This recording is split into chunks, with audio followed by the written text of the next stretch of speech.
Bonjour à toutes et à tous. Voilà. Je vais peut-être enlever le micro carrément. Ça va être plus facile. Voilà.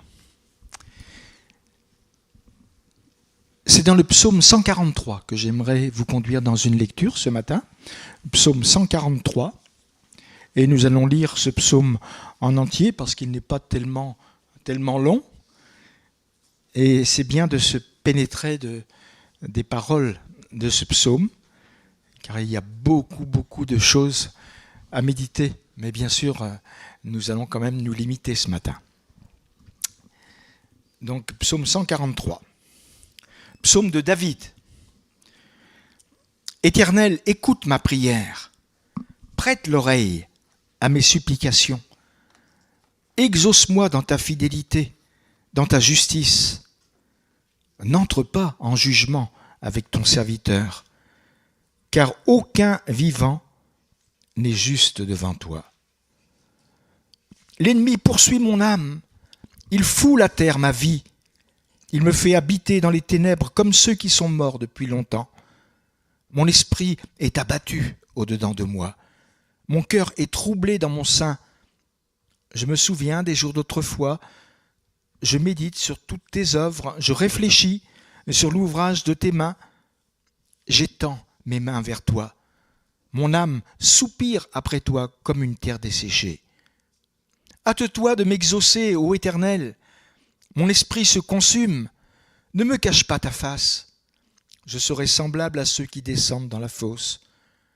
Fais-moi dès le matin entendre ta bonté, car je me confie en toi. Fais-moi connaître le chemin où je dois marcher, car j'élève à toi mon âme. Délivre-moi de mes ennemis, ô Éternel, auprès de toi je cherche un refuge. Enseigne-moi à faire ta volonté, car tu es mon Dieu. Que ton bon esprit me conduise sur la voie droite. À cause de ton nom, Éternel, rends-moi la vie.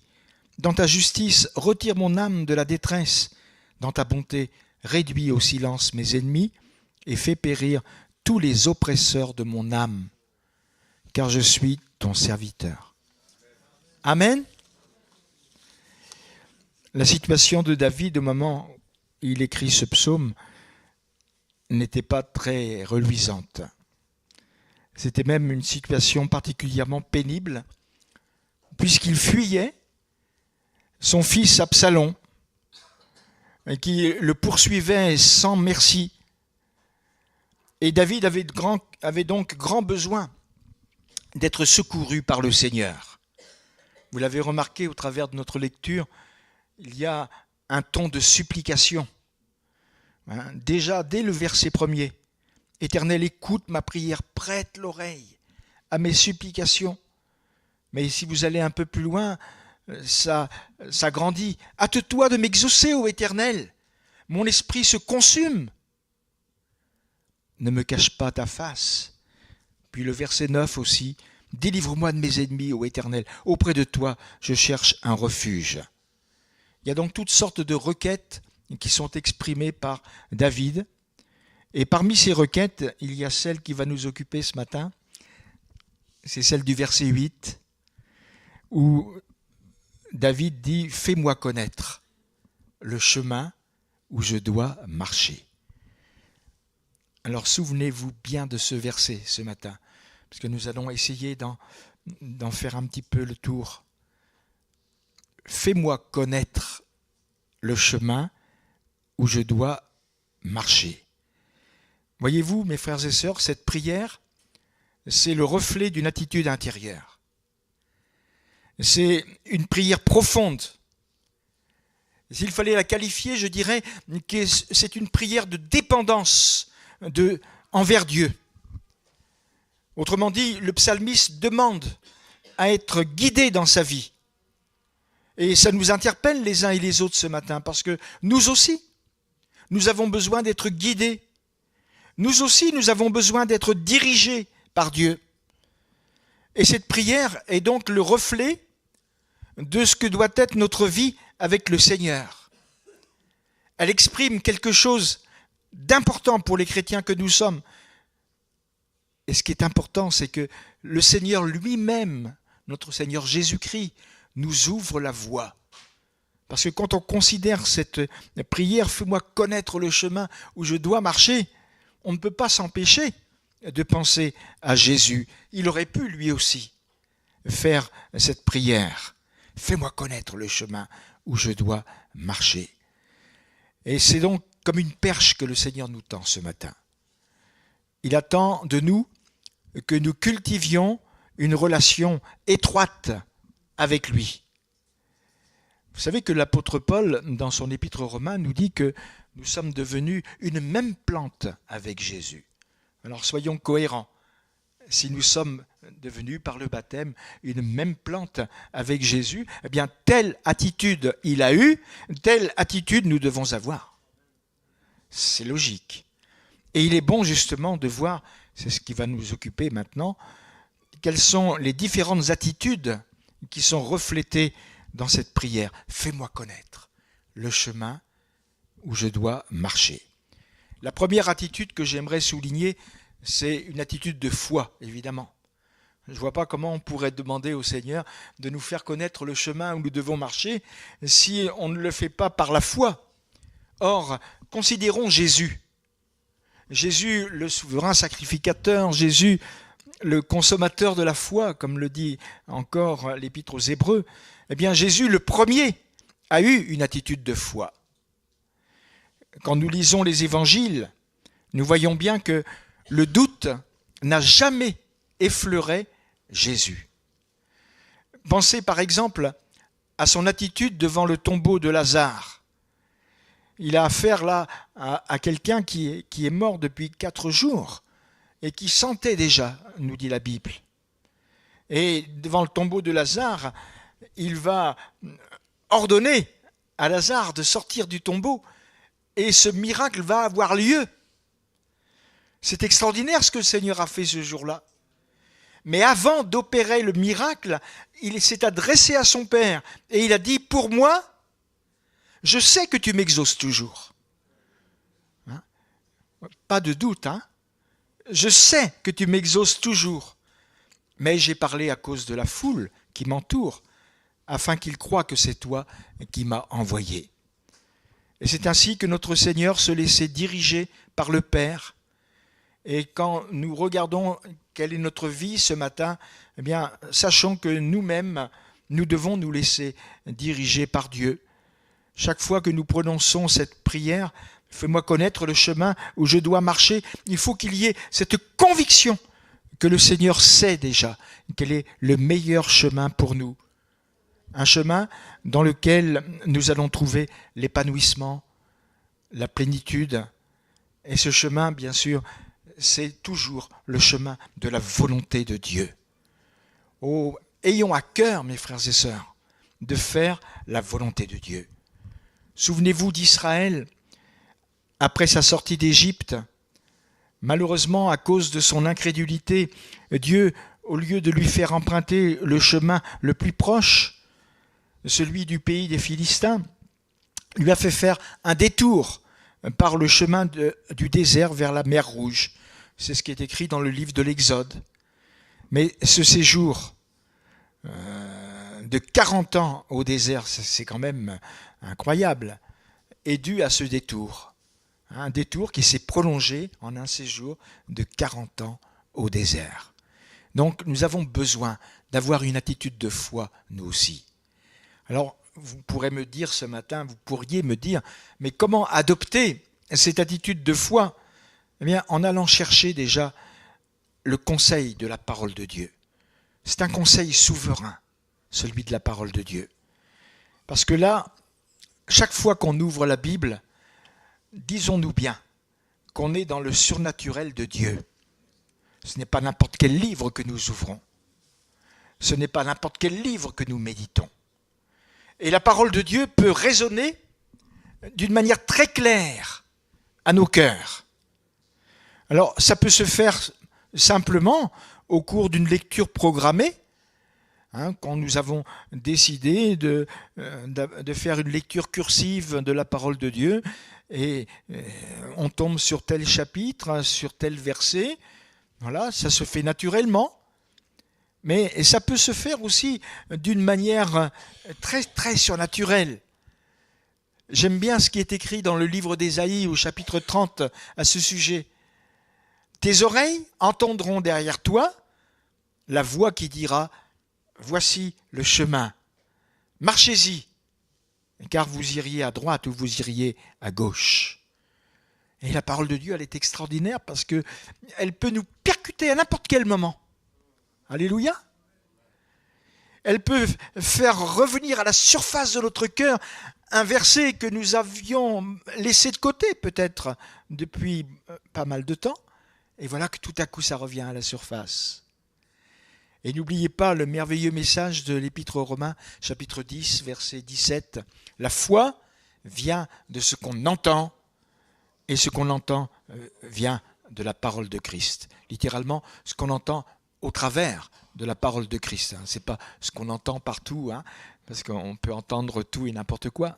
Bon, mais ce qui vient vraiment de la parole de Christ. Et c'est pourquoi ce matin, si nous voulons adopter cette attitude de foi devant le Seigneur, sachant que le plus grand ennemi de la foi, c'est la réserve, c'est la réticence à l'égard de la parole de Dieu.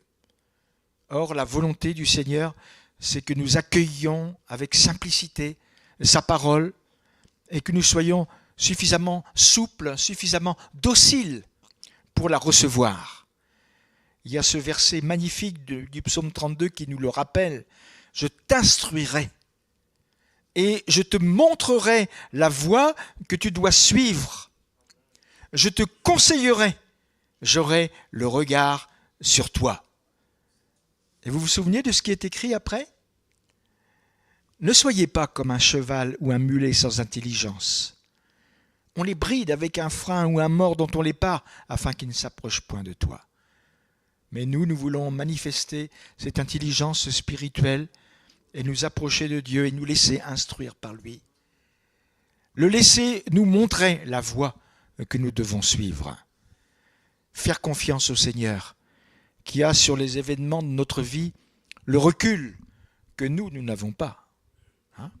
Ainsi parle l'Éternel, ton Rédempteur, le Saint d'Israël. Moi, l'Éternel, ton Dieu, je t'instruis pour ton bien. Je te conduis dans la voie que tu dois suivre. Ésaïe 48, verset 17. Alors merci Seigneur pour cela. Dans cette prière, fais-moi connaître le chemin où je dois marcher. Il y a donc cette attitude de foi, manifestement. Mais il y a plus. Il y a aussi une attitude de renoncement. Et dès qu'on prononce ce mot renoncement, moi c'est l'effet que ça me fait. On pense à Jésus. On ne peut pas s'empêcher de penser à lui. Parce que Jésus lui-même nous a montré ce que c'était que le renoncement au travers de sa personne. Et il y a plusieurs passages du Nouveau Testament qui nous parlent de ce renoncement. Je vous les cite en vrac, mais vous les connaissez bien et vous êtes même capable de les prononcer par cœur. Existant en forme de Dieu, il n'a point regardé comme une proie à arracher d'être égal avec Dieu, mais il s'est dépouillé lui-même en prenant une forme de serviteur, en devenant semblable aux hommes. Et ayant paru comme un simple homme, il s'est humilié lui-même, se rendant obéissant jusqu'à la mort, même jusqu'à la mort de la croix. Et ce renoncement du Seigneur Jésus n'était pas un renoncement imposé par les circonstances. C'était un renoncement volontaire. Il s'est dépouillé lui-même. Il s'est humilié lui-même. Ce sont les termes que nous venons de lire. Il s'est rendu obéissant. C'est volontaire. Et dans l'Épître aux Hébreux, au chapitre 10, ce renoncement volontaire nous est montré encore. Christ entrant dans le monde dit « Tu n'as voulu ni sacrifice ni offrande ». C'est à son Père qu'il dit cela. « Tu n'as voulu ni sacrifice ni offrande, mais tu m'as formé un corps ». Ça, c'est l'incarnation. « Tu n'as agréé ni holocauste ni sacrifice pour le péché. Alors j'ai dit, voici, je viens, Dans le rouleau du livre, il est question de moi pour faire, ô Dieu, ta volonté. Et c'est cela qui a été à la base du renoncement de notre Seigneur. Et la finalité de ce renoncement manifesté à la croix du Calvaire, la finalité, c'est notre salut. Nous ne serions pas là ce matin si Jésus n'avait pas renoncé pour monter sur ce bois de la croix. Et en ce qui concerne notre propre renoncement, venons-y maintenant, parce qu'il faut aussi que nous puissions intégrer cette prière, fais-moi connaître le chemin où je dois marcher, et l'intégrer avec cet esprit de renoncement. Eh bien, en ce qui concerne notre propre renoncement, nous avons tous remarqué qu'il y a des chemins que nous aurions envie d'emprunter. Moi le premier, parce que ces chemins nous paraissent plus faciles. Il y a moins de tracas à s'engager dans ces chemins-là. Mais vous remarquerez qu'il y a un principe spirituel qui a toujours été vérifié, c'est que tout ce qui nous paraît facile, en réalité, ça devient difficile. Dès lors que ce n'est pas le chemin préparé par Dieu, ça sera difficile. Vous voyez ce qui s'est passé du temps de Josué. Bon, les enfants d'Israël étaient fiers d'avoir remporté cette victoire de Jéricho, mais c'est une victoire qui leur a été complètement donnée par le Seigneur. On peut dire qu'eux, ils n'ont fait que recevoir le miracle, c'est tout.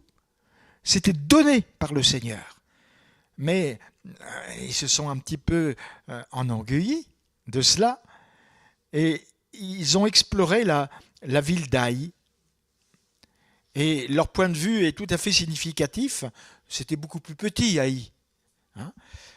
Ils ont dit, mais c'est inutile de faire marcher tout le peuple. 2 ou 3 000 hommes, ça suffira pour battre Aï. Et le résultat, ça a été la catastrophe. Ils ont été battus. Pourquoi, me direz-vous? Parce qu'il y avait des choses dévouées par interdit qui avaient été dissimulées. Enfin, vous connaissez ce que dit la Bible à ce sujet. En fait, ça a été l'échec, ça a été la défaite complète. Vous voyez, ça paraissait facile, mais c'est devenu très compliqué après. Et à l'inverse, ce qui est difficile à vue humaine devient facile dès lors que nous sommes dans la volonté de Dieu. Et ça aussi, c'est peut-être difficile d'expliquer ça, mais on peut l'expérimenter les uns et les autres. Il y a des choses qui paraissent impossibles à réaliser, mais si vraiment on compte sur le Seigneur, on voit que les portes s'ouvrent et on voit que ça devient facile, dès lors que c'est sa volonté que ces choses-là soient accomplies. 1 Jean chapitre 5, versets 3 et 4, « Ces commandements ne sont pas pénibles, car tout ce qui est né de Dieu triomphe du monde, et la victoire qui triomphe du monde, c'est notre foi. » Alléluia. Et quand il est dit « ces commandements ne sont pas pénibles », le mot utilisé dans le texte original, ça veut dire lourd, pesant. Ces commandements ne sont pas lourds, ces commandements ne sont pas pesants. Et tout de suite, ça nous projette vers un autre texte de la parole de Dieu, celui où il est question des scribes et des pharisiens, qui liaient des fardeaux pesants et qui les mettaient sur les épaules des hommes, mais qui, eux, ne voulaient pas les remuer du doigt. On fait la différence tout de suite. Mais les commandements que le Seigneur nous demande d'observer ne sont pas lourds, ils ne sont pas pesants. Il ne veut rien mettre de pesant sur nos épaules, le Seigneur. Alors remercions-le pour cela. Alléluia. Et puis le renoncement, bien sûr, pardon. Le renoncement, bien sûr, doit s'exprimer au niveau de notre volonté propre. Parce que notre volonté propre peut souvent fausser notre jugement. Quand il parle de la prière, l'apôtre Jacques n'hésite pas à dire « Vous demandez et vous ne recevez pas parce que vous demandez mal dans le but de satisfaire vos passions. » Et finalement, quand on analyse bien ce verset, c'est comme si Jacques disait « Vous voulez que ce soit votre volonté qui se fasse ?» Automatiquement, les choses ne vont pas se passer aussi bien que vous ne le pensez. Mais c'est sûr qu'il faut que nous laissions le Seigneur agir. Et quand nous faisons une prière au Seigneur, demandons, non pas dans le but de satisfaire nos passions, mais dans le but de faire sa volonté et dans le but de rechercher ce qui est à sa gloire. Alléluia. Souvenez-vous de ce que Jésus dit à Pierre. Quand tu étais plus jeune, tu te saignais toi-même, tu allais où tu voulais. Mais quand tu seras vieux, tu étendras tes mains, un autre te ceindra et te mènera où tu ne voudras pas. Là aussi, on sent qu'il y a l'annonce d'un renoncement à venir pour Pierre. Et Jésus ne veut pas le tromper. Jésus lui dit toute la vérité à ce sujet. Et ça nous donne la confirmation de la nécessité de dire au Seigneur, Seigneur, fais-moi connaître le chemin où je dois marcher. Et pour que notre volonté propre ne l'emporte pas sur la volonté de Dieu, il faut que, par la foi, nous mettions notre volonté au diapason de celle du Seigneur. Si quelqu'un veut venir après moi, dit Jésus, qu'il renonce à lui-même, qu'il se charge de sa croix et qu'il me suive. Voilà, tout le schéma est là. Et dans le texte original, le verbe vouloir exprime une détermination, un désir. Autrement dit, ça n'a rien à voir avec une velléité. Vous savez ce que c'est qu'une velléité ? Une intention passagère. On voudrait bien faire quelque chose, mais on n'a pas le courage de mettre cela en pratique. Donc ça reste sous forme de velléité, ça ne va pas plus loin. Mais ça n'a rien à voir. Quand on veut vraiment venir après le Seigneur, quand on veut vraiment renoncer à soi-même, ça procède non pas d'une intention passagère, mais d'une détermination, un désir. Et la Bible nous dit encore, confie-toi en l'Éternel de tout ton cœur et ne t'appuie pas sur ta sagesse. Reconnais-le dans toutes tes voies et il aplanira tes sentiers. Ne sois point sage à tes propres yeux. Gloire à Dieu. Alors vous voyez, il y en a beaucoup de ces attitudes qu'on trouve dans cette prière. Fais-moi connaître le chemin où je dois marcher. Attitude de foi, attitude de renoncement, comme nous venons de le voir, mais aussi attitude d'humilité, attitude de dépendance de Dieu. Et là encore, reconnaissez-le avec moi, le Seigneur Jésus est en première ligne. En première ligne. C'est lui qui, dans les jours de sa chair, a présenté avec de grands cris et avec larmes des prières et des supplications à celui qui pouvait le sauver de la mort. Et il a été exaucé à cause de sa piété. Il a appris, bien qu'il fût fils, l'obéissance par les choses qu'il a souffertes. Et il est dit aussi, ça c'était l'épître aux Hébreux chapitre 5, mais il est dit aussi dans l'épître aux Philippiens, au chapitre 2, versets 6 à 8, existant en forme de Dieu, il n'a point regardé son égalité avec Dieu, mais on l'a déjà lu tout à l'heure, ce verset, comme une proie arrachée, mais il s'est dépouillé lui-même. Donc le Seigneur est en première ligne dans le domaine de l'humilité et de la dépendance de Dieu. Il nous fait même la démonstration de ce qui est le plus haut degré de l'humilité. Alors qu'en est-il de nous ce matin, quand nous faisons cette prière ? Fais-moi connaître le chemin où je dois marcher. Est-ce qu'il y a à l'arrière-plan cette humilité ?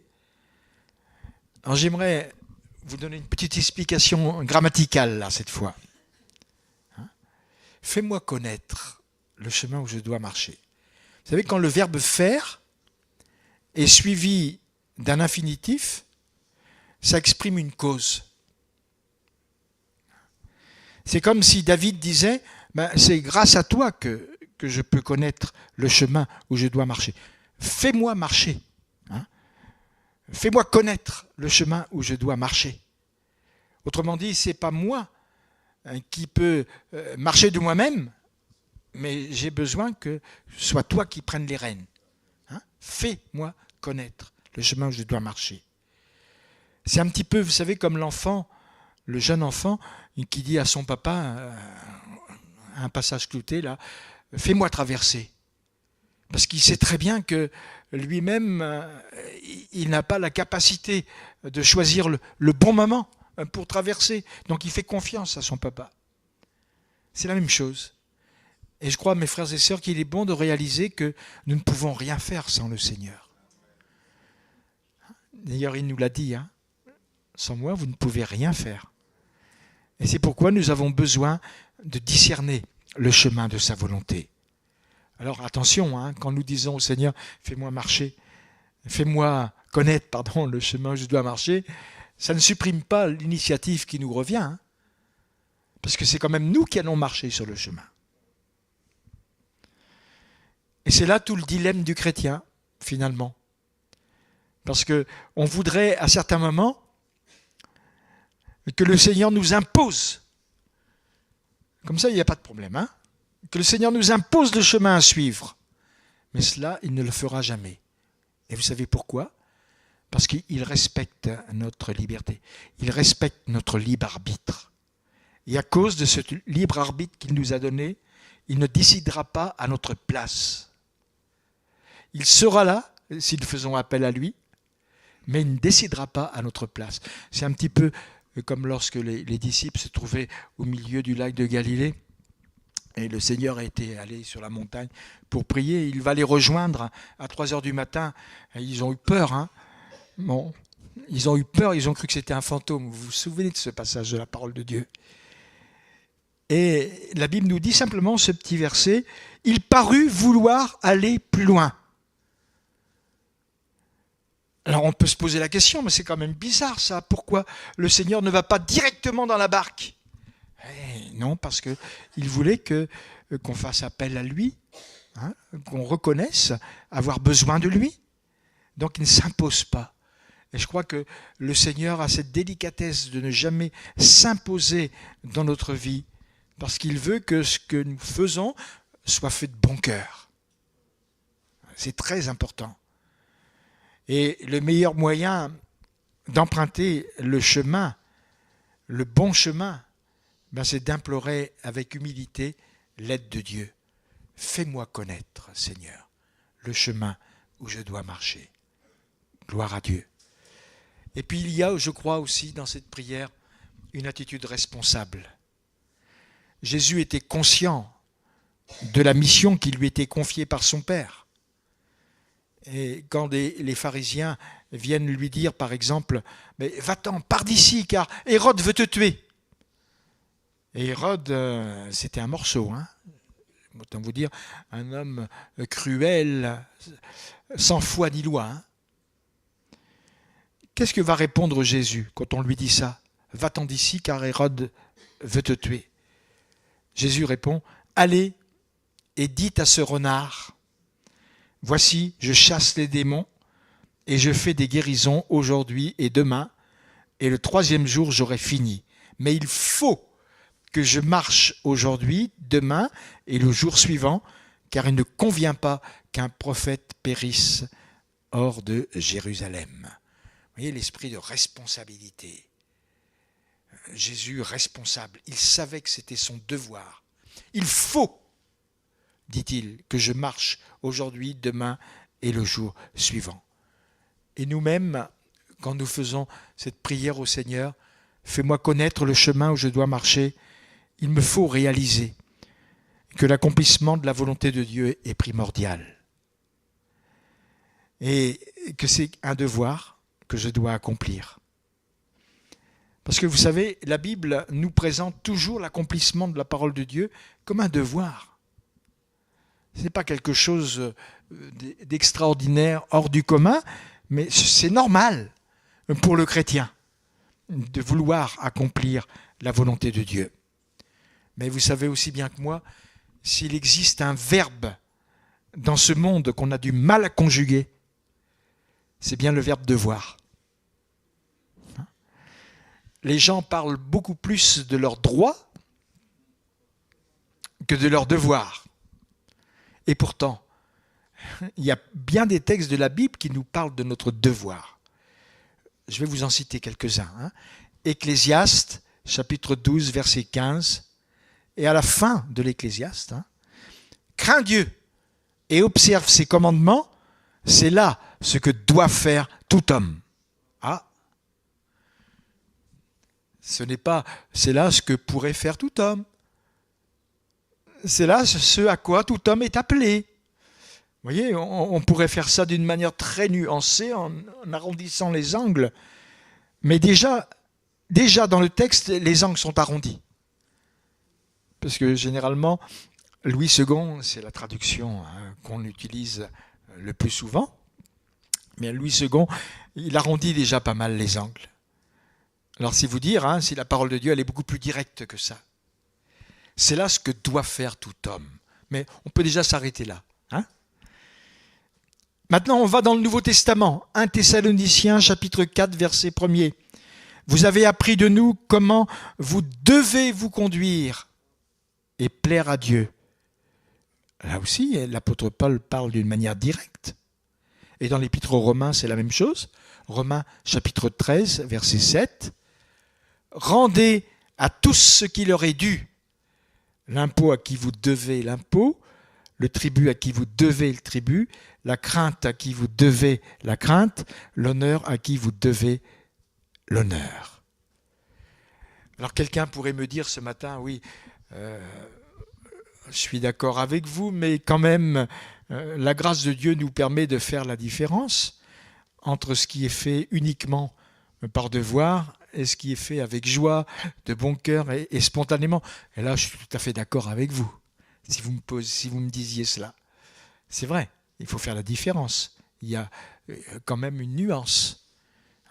Quand on lit par exemple dans l'épître aux Éphésiens au chapitre 6, « Serviteurs, obéissez à vos maîtres selon la chair, avec crainte et tremblement, dans la simplicité de votre cœur, comme à Christ, non pas seulement sous leurs yeux comme pour plaire aux hommes, mais comme des serviteurs de Christ qui font de bon cœur la volonté de Dieu. » Oui, je sais que c'est un devoir de faire la volonté de Dieu, mais je ne fais pas cela comme un devoir à accomplir d'une manière obligée.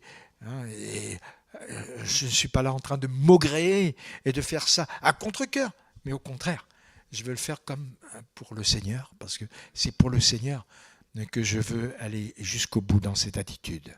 Gloire à Dieu, une attitude responsable. Et pendant qu'on y est, une attitude positive aussi. Ah oui, quand je dis au Seigneur, fais-moi connaître le chemin où je dois marcher, il y a une attitude positive. Vous allez comprendre dans quel sens je dis ça. Dans toutes ces actions, le Seigneur Jésus a été positif. Souvenez-vous par exemple de la patience dont il a fait preuve face à l'opposition. C'est l'auteur de l'Épître aux Hébreux qui nous invite à constater cette patience. Considérez celui qui a supporté contre sa personne une telle opposition de la part des pécheurs, afin que vous ne vous lassiez point l'âme découragée. Eh oui, c'est vrai, le Seigneur a montré cette patience face à l'opposition que les pécheurs lui ont faite. Et le verset qui précède ce passage d'Hébreux 12, 3 est significatif. En échange de la joie qui lui était réservée, il a souffert la croix, méprisé l'ignominie, et s'est assis à la droite du trône de Dieu. Une attitude entièrement positive, jusqu'au bout.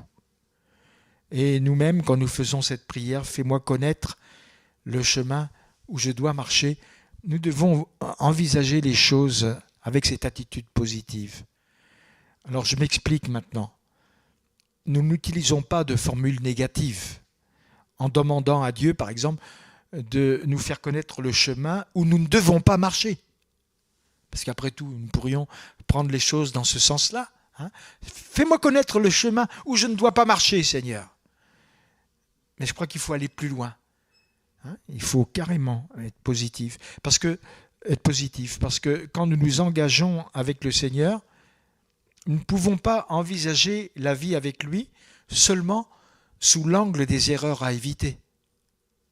Nous serions vraiment malheureux de ne voir la vie avec le Seigneur que sous cet angle-là.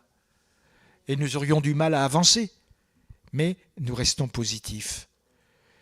Et souvent, dans le Nouveau Testament, il y a des textes qui nous invitent à rester positifs. Par exemple, Romains 12, 9. « Ayez le mal en horreur ». On pourrait s'arrêter là. Ayez le mal en horreur. Bon, Mais aussitôt après, il est dit « attachez-vous fortement au bien ». Autrement dit, il faut surmonter le mal par le bien. Attachez-vous fortement au bien. Et Jean-Baptiste, on connaît tous cette petite phrase-là. Il faut qu'il croisse afin que je diminue. Il n'a pas dit il faut que je diminue afin qu'il croisse. Parce qu'après tout, on pourrait aussi voir ça de cette manière-là. Et on pourrait même prier de cette manière-là. Oh Seigneur, fais que je diminue, fais que je diminue. Comme ça, Jésus va pouvoir croître en moi. Non, c'est prendre le mauvais bout des choses. D'abord, il faut que Jésus croisse en nous. Il faut que Jésus grandisse en nous. Et ça va nous faire diminuer automatiquement. Alléluia. Voilà. Et je terminerai maintenant en disant qu'il y a dans cette prière « Fais-moi connaître le chemin où je dois marcher » une attitude qui reflète le souci d'être agréable à Dieu. Et là encore, le Seigneur est notre modèle absolu. Celui qui m'a envoyé est avec moi. Il ne m'a pas laissé seul parce que je fais toujours ce qui lui est agréable. Le Seigneur cherchait vraiment à être agréable à son Père. Et de la même manière d'ailleurs, David, l'auteur du psaume 143, avait le souci de plaire à Dieu. Parce que dans d'autres psaumes, on découvre des paroles qui ne peuvent pas nous tromper. Par exemple, psaume 40, verset 9, « Je prends plaisir à faire ta volonté ». C'est merveilleux de parler comme ça quand même. Je prends plaisir à faire ta volonté. Et puis dans Actes des Apôtres, chapitre 13, verset 22, « J'ai trouvé David, fils d'Isaïe, homme selon mon cœur, qui accomplira toutes mes volontés. » Voilà le témoignage qui est rendu de lui. Et nous-mêmes, quand nous faisons cette prière, « Fais-moi connaître le chemin où je dois marcher », pour être sûr de plaire au Seigneur, eh bien, pourquoi ne pas lui demander de choisir pour nous ? C'est vrai que c'est nous, après, qui allons verbaliser le choix, c'est nous qui allons le valider.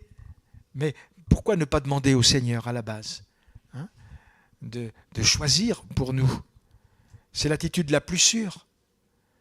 Ne vous conformez pas au siècle présent, mais soyez transformés par le renouvellement de l'intelligence, afin que vous discerniez quelle est la volonté de Dieu, ce qui est bon, agréable et parfait. Vous avez remarqué le terme agréable. Oui, Jésus cherchait toujours ce qui était agréable à Dieu. Et nous, quand nous faisons la prière, fais-moi connaître le chemin où je dois marcher, il faut que nous cherchions ce qui est agréable à Dieu. Eh bien, justement, il faut discerner la volonté de Dieu parce que c'est là qu'il est question de ce qui est agréable à Dieu. Bon, agréable et parfait. Et comme le disait le pasteur Charondière, que vous avez eu il y a quelques années en arrière, eh bien, le pasteur Charondière disait toujours, à propos de ce verset, agréable, il faut le voir dans le sens qui peut être agréé, accepté. Voilà. Et c'est ça qui est agréable à Dieu. Et cette fois-ci, c'est vrai, je vais terminer. Nous avons dans cette prière une attitude qui renforce la communion avec Dieu, forcément.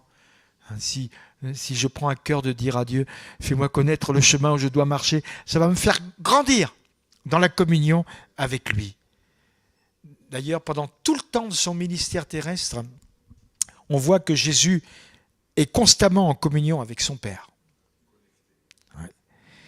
Quand il parle de ses disciples dans la prière sacerdotale, Jésus prononce des paroles extraordinaires. Il dit, ce n'est pas pour eux, les disciples, ce n'est pas pour eux seulement que je prie, mais encore pour ceux qui croiront en moi par leurs paroles, afin que tous soient un.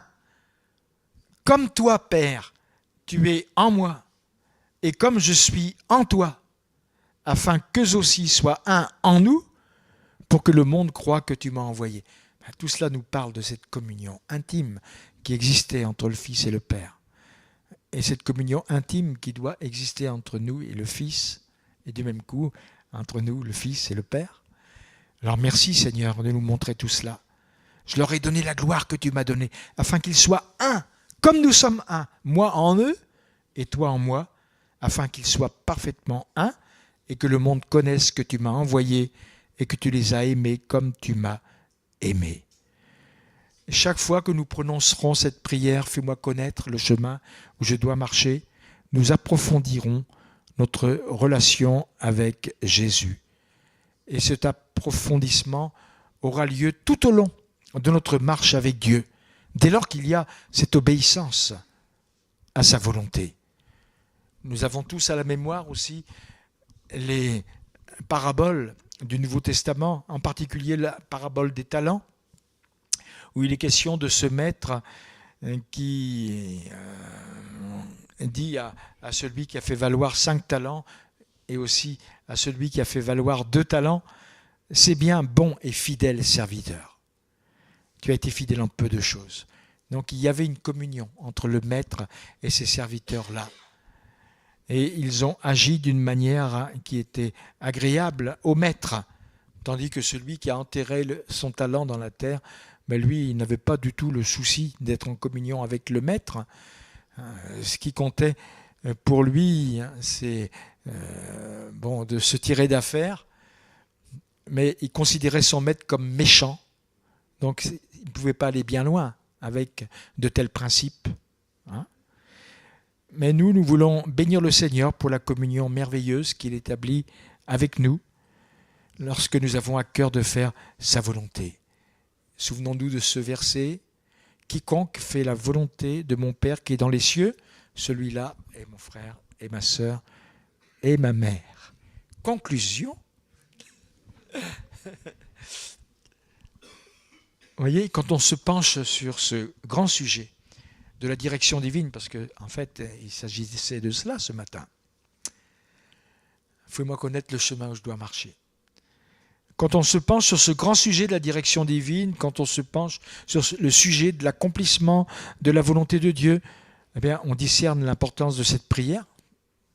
C'est obligé.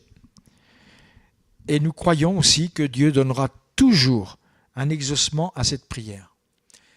Parce qu'elle constitue la démonstration que nous voulons dépendre de lui et que nous le reconnaissons vraiment comme étant notre Dieu.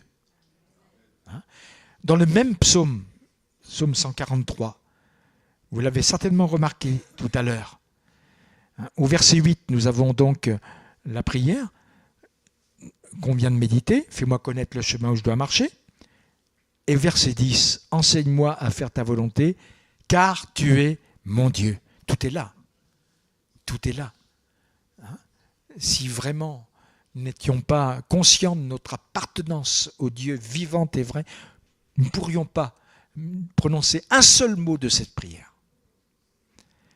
Mais nous avons là la démonstration que si on veut dépendre de lui, c'est parce qu'on le reconnaît comme étant réellement notre Dieu.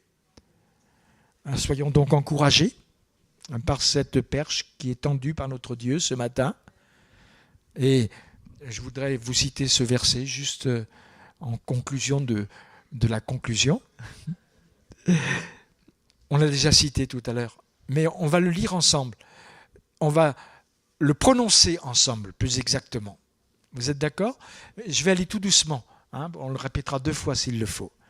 Je t'instruirai et je te montrerai la voie que tu dois suivre.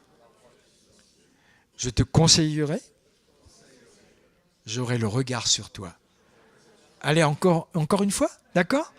Je t'instruirai et te montrerai la voie que tu dois suivre. Je te conseillerai. J'aurai le regard sur toi.